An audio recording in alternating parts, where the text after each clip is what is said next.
नरेंद्र मोदी से जा करके वहां पर उनके लिए आवाज भी उठाएंगे कि उनकी जाति के महिलाओं के लिए क्या प्लानिंग मोदी जी कर रहे हैं। तो नीतीश कुमार ने खुली छूट दे दी कि आपको जो करना है कीजिए, हम आपके साथ हैं। तो अब चुनाव 2024 का लोकसभा का है, लेकिन तैयारी 25 की हो रही है बिहार के लिए कि 25 में किसे चेहरा बनाया जाएगा। नमस्कार, भारत लाइव का विशेष सेगमेंट रातों रात देख रहे हैं आप। रातों रात में हम दिन भर सत्ता के गलियारों में जो चर्चाएं हुई, जो पॉलिटिकल सरगर्मियां हुई, उन तमाम मुद्दों पर बात करते हैं। तो आज सबसे पहले हमारे सहयोगी रत्नेश जी हैं, बहुत बहुत स्वागत है रत्नेश जी आपका। सबसे पहले हमारे पास जो मुद्दा है, रातों रात नीतीश ने उड़ा ली विधायक। जी देखिए, बिहार की राजनीति में पिछले 24 घंटे से 2-3 बातों की चर्चा सबसे ज्यादा चल रही है कि नीतीश कुमार आनंद मोहन से मुलाकात करने जाएंगे। देखिए, कल कांग्रेस का एक बड़ा कार्यक्रम हुआ, बिहार केसरी जो थे उनके 136वीं जयंती जो है वो मनाई गई। आप भी थे वहां पर मौजूद। नीतीश कुमार को नहीं बुलाया गया क्योंकि एक बहुत बड़ा कार्यक्रम था। पूर्व मुख्यमंत्री रहे थे बिहार के, और जिस प्रकार से उनके सम्मान में उनकी पुण्यतिथि पर जिस तरीके से कार्यक्रम हुआ, लालू प्रसाद यादव उस मंच पर दिखे। चूंकि इंडिया गठबंधन है देश भर में, एक विपक्षी एकता की नई मुहिम चली है इंडिया गठबंधन, और इंडिया गठबंधन के साथी हैं। नीतीश कुमार ने नींव रखी थी पटना में, 12 जून का वो दिन याद होगा जब तमाम विपक्षी दलों का जुटान बिहार की राजधानी पटना में हुआ था। तो भाई, अगर इंडिया गठबंधन है, उस गठबंधन में अगर आप गठबंधन के नींव रखने वाले किसी व्यक्ति को नहीं बुलाएंगे तो चर्चा तो होगी। बिल्कुल। और जैसे कि और लालू यादव ने नाम तक भी नहीं लिया, नाम भी नहीं लिया उनका। कांग्रेस जिस तरीके से कहा यह जा रहा है, जैसे हमारे संपादक ने पंचनामा में जिक्र किया कि भाई कंफ्यूजन है।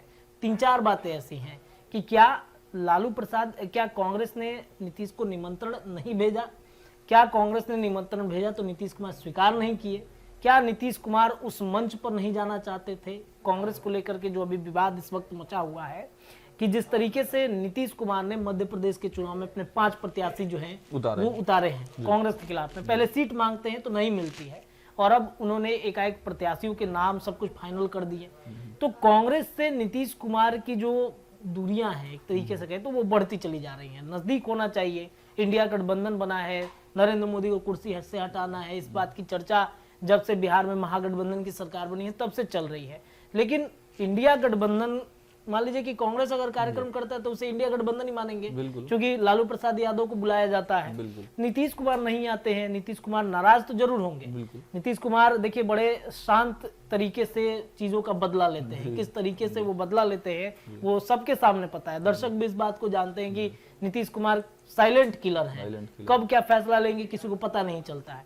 तो नीतीश कुमार ने आनंद मोहन के घर जाकर आज एक संदेश दे दिया कि जिस तरीके से भूमिहार, जो 6% भूमिहार के वोट बैंक को लालू प्रसाद अपने पाले में करना चाहते थे, उस भूमिहार वोट के इतर राजपूत वोट बैंक जो बिहार में 5% है, उसे अपने पाले में करना है। न सिर्फ राजपूत को, बल्कि अगर आनंद मोहन को अपने पाले में कर लेते हैं तो राजपूत के कई विधायक तो अपने साथ आएंगे ही आएंगे, भूमिहार भी आएंगे, ब्राह्मण भी आएंगे। स्वर्णों में एक बड़ी ताकत कहा जाता है आनंद मोहन के समर्थकों के द्वारा कि स्वर्णों में एक बड़ी लॉबी बनी है आनंद मोहन की। तो वैसे में अगर नीतीश कुमार जाते हैं, आनंद मोहन को कहते हैं कि आप कीजिए जो करना है, हम आपके समर्थक हैं, ये एक बयान जो है वो काफी चर्चा में केंद्र में है कि नीतीश कुमार ने खुली छूट दे दी कि आपको जो करना है कीजिए, हम आपके साथ हैं। और आज जो तस्वीरें वहां से निकल कर आई रत्नेश जी, वो काफी, मतलब अब देखिए कि जो राजद के विधायक हैं चेतन आनंद, जिसको लालू यादव जी ने मतलब अपशब्द भी कह दिया था, तो वो एकदम नीतीश कुमार जी के पास खड़े हैं।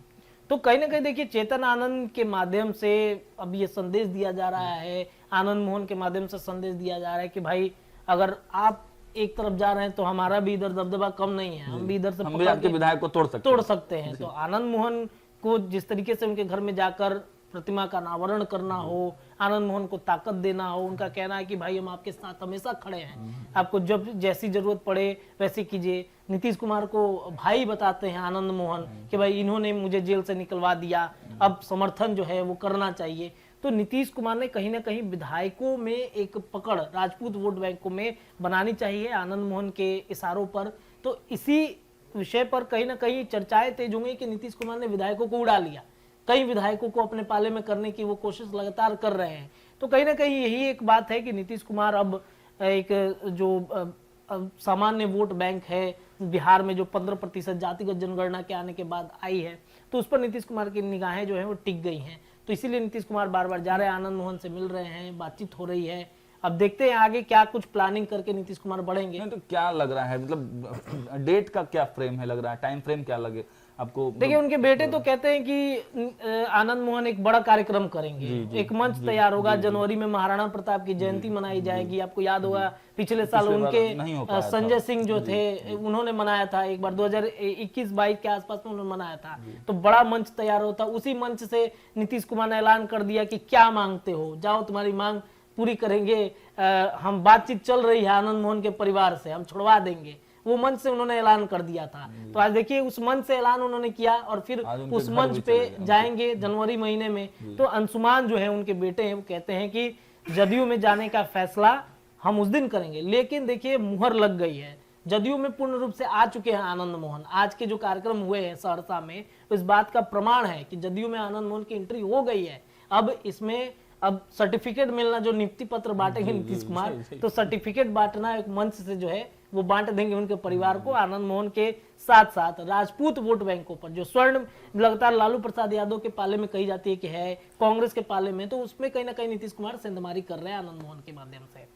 तो देखिए मतलब अब जो चर्चाएं अभी चलेंगी, अभी तो आपने कह दिया कि आज मुहर लग गई, केवल नियुक्ति पत्र मिलना बाकी रह गया है। दूसरे मुद्दे की तरफ हम चलते हैं। भाजपा में भी लगातार चर्चाएं हैं और भाजपा में भी लगातार बैठकों का दौर चल रहा है। तो क्या भाजपा ने सेट कर दिया है? देखिए 2024 का चुनाव नजदीक है और जिस प्रकार से भाजपा भारतीय जनता पार्टी लगातार ये बात कहती है कि नीतीश कुमार हमारे साथ नहीं आएंगे, चर्चाएं तो तेज है कि नीतीश कुमार नहीं आएंगे। अगर नहीं, भारत लाइव से चर्चा में सम्राट चौधरी ने स्वीकार किया और बोला भी उन्होंने कि नीतीश मुक्त सरकार बनाने की तैयारी में हम लोग लगे हुए हैं। देखिए जिस तरीके से नीतीश कुमार की अविश्वसनीयता है, नीतीश कुमार पर विश्वास, अब कहीं ना कहीं जिस तरीके से भरोसा अब भारतीय जनता पार्टी का उन्होंने इस बार भी तोड़ा, गठबंधन से अलग होकर उन्होंने महागठबंधन के साथ सरकार बनाई। अमित शाह से 2 दिन पहले बात होती है तो कहते हैं नहीं नहीं सब ठीक है, माहौल बना दिया, लेकिन उनसे कहते हैं सब ठीक है, 2 दिन बाद जाके इस्तीफा दे देते हैं। तो कहीं ना कहीं एक विश्वास जो है वो भारतीय जनता पार्टी का नीतीश कुमार ने तोड़ा है। तो भाई अब इतने दिन से तो भाई कह रहे थे, हम जेपी नड्डा आए तो कहे कि अब किसी के कंधे की जरूरत नहीं है हमको, हम अकेले सरकार कंधे पे नहीं बिठाएंगे, कंधे पे नहीं बैठाएंगे हम किसी को, अब अकेले सरकार बनाएंगे। तो कहने की भारतीय जनता पार्टी अब प्लानिंग अपना बना रही है कि भाई अब नीतीश कुमार को नहीं लेना है। लेकिन सवाल ये होता है कि नीतीश कुमार को अगर नहीं लेंगे तो किसे अब चेहरा दिखाएंगे अपना, किसे अपना मुख्यमंत्री का। देखिए 2020 का जब चुनाव हुआ था बिहार में, तो भारतीय जनता पार्टी के लोग चर्चा कर रहे थे कि भाई अब बीजेपी का चेहरा लाना चाहिए, किसे चेहरा बनाएंगे। जो जनता है, जो वोटर्स है, वो भी जो बीजेपी को वोट करती है, वो भी इस बात को चर्चा कर रही थी कि भाई भारतीय जनता पार्टी अपना चेहरा क्यों नहीं लाती है। तो अब चुनाव 2024 का लोकसभा का है, लेकिन तैयारी 25 की हो रही है बिहार के लिए कि 25 में किसे चेहरा बनाया जाएगा। क्या सम्राट चौधरी होंगे या फिर कोई और होगा? कई तरह के लोग उसमें संगठन में हैं भारतीय जनता पार्टी के। तो मंथन शुरू किया जा रहा है, विधायकों को कहां सेट करना है, विधायकों को कैसे ले जाकर रखना है, उन पे विश्वास कैसे करना है, कौन से विधायक को किस जगह भेजना है, ताकि नीतीश कुमार और जो तेजस्वी यादव हैं, लालू प्रसाद यादव हैं, यानी कि महागठबंधन को चेकमेट कर देना है पूरी तरीके से। तो भारतीय जनता पार्टी का अब बैठकों का दौर, न सिर्फ भारतीय जनता पार्टी बल्कि महागठबंधन हो या तमाम जो दल हैं उनमें भी धीरे धीरे कहीं ना कहीं होंगी। तो भाजपा प्लान सेट कर रही है विधायकों के लिए। लोकसभा के लिए तो प्लानिंग लगभग सेट हो चुका है, वो केंद्र ने तय कर दिया है कि भाई कहां कहां किसको टिकट देना है, लेकिन तैयारी अब विधानसभा भी तो फोकस करना है। अगर नीतीश मुक्त वाकई में सरकार सम्राट चौधरी कहते हैं बनाना है तो उसके लिए तो तगड़ी फील्डिंग सजानी पड़ेगी। रत्नेश जी, जब हम लोग कवर कर रहे थे भाजपा कार्यालय की जब मीटिंग खत्म हुई बड़े नेताओं की, बड़े नेता जब बाहर निकले तो बहुत खुशनुमा माहौल नहीं था। मैंने देखा कि मतलब सम्राट चौधरी के भी चेहरे पर बहुत ज्यादा मतलब खुशी नहीं थी। या थकावट भी हो सकता है दिन भर का, अंदर खाने में क्या चर्चाएं हुई ये तो हमें नहीं जानकारी है। लेकिन गिरिराज सिंह भी निकले, मतलब किसी के चेहरे पे बहुत ज्यादा खुशी देखने को नहीं मिली। देखिए उस खुशी इस बात, देखिए एक तो बैठक का ही हो सकता है, दूसरा ये चीज होगा कि भाई सम्राट चौधरी पगड़ी बांध के निकले हैं कि नीतीश कुमार को हमको हटा देना है। वो मन में कहीं ना कहीं उनके ख्वाब है कि भाई हमको मुख्यमंत्री का चेहरा प्रेजेंट किया जाएगा। लेकिन क्या इस पर चर्चा हुई हो? क्योंकि आज राष्ट्रीय महामंत्री बिल्कुल चर्चा हुई होगी, बिल्कुल चर्चा हुई होगी। अब जाति आधारित जनगणना की रिपोर्ट के बाद से जो जिसकी जितनी संख्या बारी उसकी उतनी हिस्सेदारी। अब अति पिछड़ा की बात अगर की जाए तो 36% है बिहार में। तो कहीं ना कहीं भारतीय जनता पार्टी भी अब उसी फॉर्मूले पर आगे बढ़ेगी, क्योंकि अब आंकड़ा तो सार्वजनिक हो चुका है पूरी तरीके से। आंकड़े सार्वजनिक होने के बाद से भले ही कहे कि आंकड़ा झूठा है कुछ भी है, लेकिन लोगों के सामने तो आ गया ना। लोगों ने तो मान लिया कि भाई हमारी इतनी संख्या है तो अब हमें हिस्सेदारी चाहिए। मुस्लिम समाज के लोग भी कह रहे हैं कि भाई हमको उप मुख्यमंत्री किसी को बनाना चाहिए, हमारी हकमारी इतने सालों में हुई है। तो जो हकमारी की चर्चा चल रही है वो भारतीय जनता पार्टी उसे भजाना चाहेगी। जो हकमारी इसी जातिगत जनगणना पे, देखिए अगर राजनीति वो कर रहे हैं तो इसी जातिगत जनगणना पे इलेक्शन भी लड़ेंगे, इसी जातिगत जनगणना पे वो चर्चा करेंगे कि भाई देखिए आपकी हकमारी हुई है तो किसी ऐसे चेहरे को लाके सामने रखना पड़ेगा ना जो जिस पे भरोसा किया जा सके, जिसको दिखा के कहा जा सके कि देखिए अब आपकी हकमारी नहीं होगी।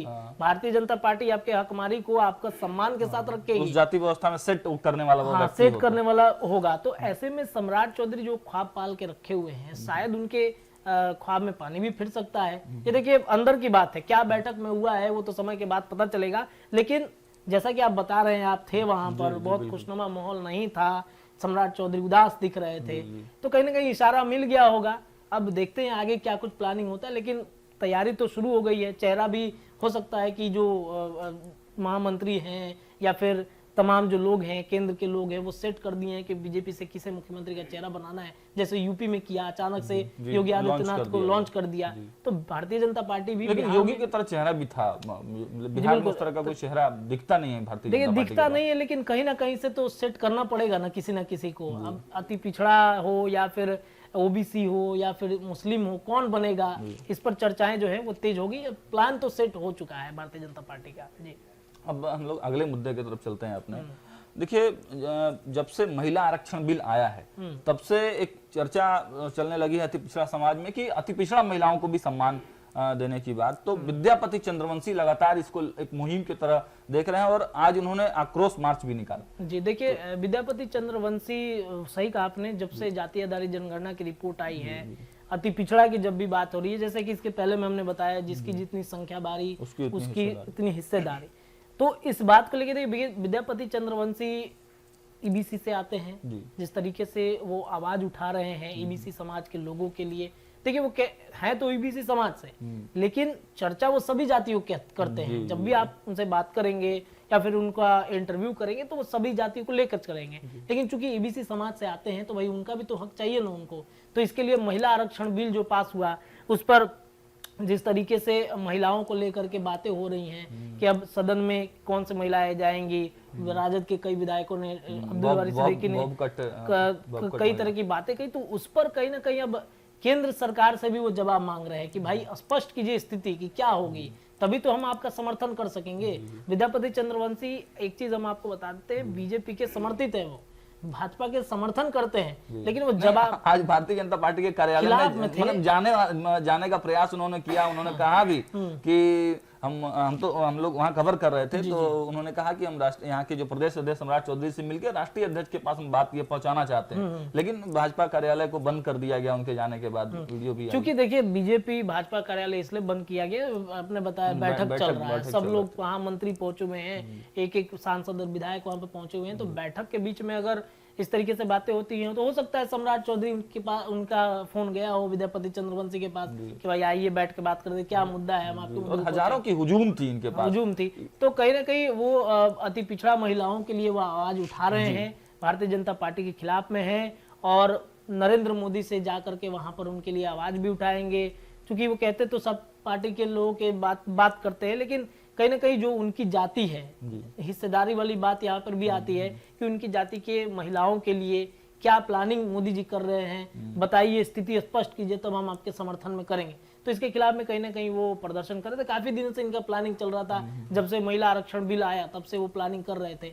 तो भारतीय जनता पार्टी से उनकी बात होगी भी, सम्राट चौधरी के अगर संज्ञान में जाएगा तो जरूर इस पर एक्शन लेंगे। क्योंकि देखिए भारतीय जनता पार्टी, अब मैंने बताया इसके पहले में कि वो जातिगत जनगणना के रिपोर्ट के रणनीति पर काम कर रही है। पृथ्वी कुमार माली हो या फिर चंद्रवंशी हो, सहनी समाज से लोग, मल्लाह समाज के लोग, उन सबको एकजुट करना चाहती है। वो नहीं चाहती है कि भाई हमने जो गलती की, एक तबका लगा हुआ है कि एक स्वर्ण लॉबी जो है वो भारतीय जनता पार्टी को वोट करता है, वो स्वर्णों की पार्टी है, तो वो उस कहीं ना कहीं अब तमगा को तोड़ना चाहती है, क्योंकि जातिगत जनगणना की रिपोर्ट के बाद अब हकमारी की भी तो भाई बात है। तो वैसे में कहीं ना कहीं इन तमाम लोगों को अब एकजुट करना चाहती है, इसलिए जरूर उनकी बात सुनेगी भी और चर्चाएं भी होंगी। रत्नेश जी, अब हम लोग अपने अगले खबर की तरफ चलते हैं। देखिए, बीपीएससी की बात करते हैं। बीपीएससी में तमाम तरह की त्रुटियां सामने आई। पिछले कई दिनों से लगातार छात्र प्रदर्शन कर रहे हैं, विकलांग छात्र पहुंच रहे हैं, महिलाएं पहुंच रही हैं। कल हम लोग ने देखा कि पूरे दिव्यांग जो थे वो लोग पहुंचे हुए थे और भारत लाइव के प्रयास से फिर एप्लीकेशन नहीं लिया जा रहा था, तो भारत लाइव ने वहाँ पे ऑफिस में जाके बातचीत की, तो फिर वहाँ पे कई अभ्यर्थियों के एप्लीकेशन लिए गए, उनको रिसीविंग तक दिए गए। तो देखिए कि एक अजीब तरह की माहौल, मतलब चर्चाएं चल रही हैं, अजीब तरह का माहौल वहां पे बन जाता है। रोज कोई ना कोई छात्र वहां पे अपनी समस्या को लेकर पहुंच जा रहा है जी। तो इसको कैसे देखिए, बीपीएससी शिक्षक बहाली जो है, देखिए ये पहल बहुत अच्छी है। बीपीएससी के माध्यम से अगर कोई शिक्षक बनता है, जो चर्चाएं होती हैं, आपने देखा होगा कि एक माहौल कुछ दिन पहले बना था बिहार में शिक्षा को लेकर जी, कि कोई भी यूट्यूबर चला जाता था स्कूल में, पूछता था मैडम जी को ये नहीं आता है, मैडम जी गलती पढ़ा रही हैं, मैडम जी ये करे, मैडम जी स्वेटर बुनती हैं, मैडम जी बच्चों के साथ पता नहीं क्या टेस्ट लेने लगता, टेस्ट लगने लगता, संडे का स्पेलिंग लिखिए, मंडे का तो स्पेलिंग लिखिए। देखिए वो बिहार को कहीं ना कहीं उसकी छवि जो है बिहार की खराब हो रही थी। योग्य टीचर चाहिए, बिहार में रोजगार की कमी है, शिक्षकों की भी कमी थी विद्यालय में, जिस वजह से पढ़ाई नहीं हो पा रही थी। लेकिन कुछ चीजें ऐसी हैं जिसके वजह से सरकार को जरूर ध्यान देना चाहिए था। जैसे नियोजित शिक्षक का मामला था। नियोजित शिक्षक बार बार अपने राज्यकर्मी का, देखिए नियोजित शिक्षक देखे कई तरह की उनकी प्रक्रियाएं हुई थी, जिस वजह से उनको काफी परेशानियां हुई थी। राज्यकर्मी का दर्जा मांगा गया उनसे। अब इसमें हुआ ये कि वैसे शिक्षकों ने भी फॉर्म भर, उनके लिए भी आ गया फरमान कि जो पहले से शिक्षक हैं, सैलरी अगर आप बढ़वाना चाहते हैं, मतलब आपको ज्यादा सैलरी चाहिए, तो आप परीक्षा दीजिए बीपीएससी के माध्यम से। तो ये कहीं ना कहीं एक तरीके से कहे तो खानापूर्ति थी। इतने सारे लोग हैं यहाँ पर, इतने सारे शिक्षक जो पहले थे, उनको आप क्यों फिर से मौका दे रहे हैं? उनके सैलरी में बढ़ोतरी कर दीजिए। इतने दिन से काम कर रहे हैं तो उनके सैलरी में बढ़ोतरी कर दीजिए। अब बात आ जाता है कि भाई हमें रोजगार देना है, 10 लाख रोजगार देना है, 10 लाख रोजगार, तो कहीं ना कहीं से भरना पड़ेगा ना उसको। कल एक छात्र से हम लोगों ने बात किया तो कहा है कि बिहार का अनोखा राज्य ऐसा है कि जो जिसको रोजगार है उसी को रोजगार दिया जा रहा है। तो ये चीज नहीं होना चाहिए था। बीपीएससी से आपने देखा होगा कुछ दिन पहले 67वीं बीपीएससी का जब पेपर 66वीं की 67वीं का पेपर वायरल हुआ था, तब बीपीएससी पर बड़ा मतलब प्रश्न चिन्ह लग गया था कि इतना स्वच्छ परीक्षा लेने वाला एक आयोग, इसमें पेपर लीक हो जाता है, स्कैन कर लिए जाते हैं। उसके बाद से अतुल प्रसाद ने कमान संभाल लिया बीपीएससी का, तो अतुल प्रसाद पर नीतीश सरकार ने भरोसा जताया। बीपीएससी के माध्यम से वो शिक्षकों की नियुक्ति करना चाहते हैं। ये पहली बार नहीं हुआ है बिहार में, लालू के राज में भी एक बार हुआ था, बीपीएससी के माध्यम से शिक्षकों की बहाली हुई थी, तब भी ऐसा ही विवाद हुआ था। हम तो उस समय, हम लोग बच्चे होंगे, हम लोग को पता नहीं, लेकिन जैसा कि सुनते हैं कि उस समय भी काफी ज्यादा विवाद हुआ था, उस समय भी कई तरह के प्रश्न खड़े हुए थे। तो इस बार भी वैसा ही कुछ हुआ है। बीपीएससी ने अपना काम अच्छे तरीके से किया, लेकिन रत्नेश जी अच्छे तरीके से काम किया, सब चीज किया है, लेकिन सुविधाएं नहीं है वहां पे। बिल्कुल, मैं वही पॉइंट पे कोई छात्र अगर जा रहा है तो उनकी बातों को सुना नहीं जा रहा। देखिए, ईमेल वहां पे दे दिए हैं और ईमेल कोई करता है तो उस पर कोई रिप्लाई नहीं आता है। बच्चों के फॉर्म्स जो नहीं लिए जा रहे हैं वहां पे, कोई मतलब कुछ बताने को तैयार नहीं है। देखिए, वही पॉइंट पे मैं आ रहा था कि जो मैं बता रहा कि गड़बड़ियां हुई हैं, उसे सुधारना बेहद जरूरी था। देखिए, अब ये लोग आरोप लगा रहे हैं कि जैसे लोग मान लीजिए कि 3 को ऑप्शन दिया था जिला का, जैसे मान लीजिए कि हम सिवान से हैं, हम सिवान, छपरा, गोपालगंज, सारण प्रमंडल है, तो हम सिवान से, तो जाहिर सी बात है कि भाई घर के आसपास हम चाहेंगे कि भाई हमको मिले। सरकार कह रही है कि नहीं, पहले जो मतलब जिस जगह पे, जिस स्कूल में खाली पद है उसे हम भरेंगे। तो उसके लिए भी भाई एक अलग प्लानिंग बनाते कि वैसे जगहों को हम चिन्हित करें जो आसपास में खाली हैं, तो आसपास के जिलों को। अब सबसे ज्यादा समस्या पता है किन्हें हो रही है? महिलाओं को हो रही है। पुरुष तो किसी भी तरह सरवाइव कर लेंगे दूसरे जगह पे जाके, महिलाएं सरवाइव नहीं कर पा रही हैं, जो लड़कियां हैं वो सरवाइव नहीं कर पा रही, उनको काफी समस्या हो रही। अब सुनिए ना, 250 किलोमीटर दूर दे दिया है किसी को, किसी का मुजफ्फरपुर है तो ऐसे जगह पे दिया है जहाँ पे जाने आने में लिंकअप, एक तो बिहार में वैसे ही लिंकअप रोड नहीं है। ट्रेन अगर पटना से अगर आपको सिवान जाना है तो कहने के लिए नजदीक है, 120 किलोमीटर है, लेकिन आपको पटना से डायरेक्ट ट्रेन सिर्फ एक है। अब वो भी किसी किसी दिन पता चलता है कि लेट हो गया, किसी दिन खराब हो गया। इसमें एक पैसेंजर दिया गया है पटना से सिवान जाने का, तो पैसेंजर चलता भी नहीं है ढंग से।